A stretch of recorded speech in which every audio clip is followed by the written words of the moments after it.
El nou president de la Generalitat, Artur Mas, ho ha deixat clar. El gran repte del nou govern serà lluitar contra la crisi econòmica que pateix el país. Per fer-ho, Mas ha apostat per ocupar les carteres d'Economia i Empresa i Treball amb candidats de prestigi contrastat com Andreu Mas Colell i Francesc Xavier Mena.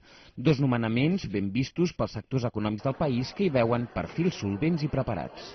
Algú ha fet la comparació amb un equip de futbol. Jo crec que és un bon equip, és un equip equilibrat i per un entrenador que està molt rodat.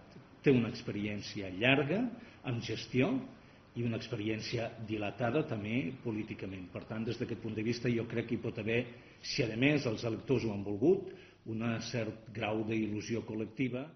Un parer compartit també pels sindicats que només expressen un però en clau de futur, que els nous consellers no vulguin lluitar contra la crisi amb velles receptes. En tot cas, la seva experiència teòrica vinculada a l'economia esperem que serveixi per prendre les mesures adequades que ens permetin sortir d'aquesta crisi, sobretot pensant en els més febles. També la patronal ha valorat positivament els nomenaments. A més, la patronal de la petita i mitjana empresa, PIMEC, ja ha urgit al nou govern a prendre mesures per afavorir el finançament de les empreses i flexibilitzar la contractació.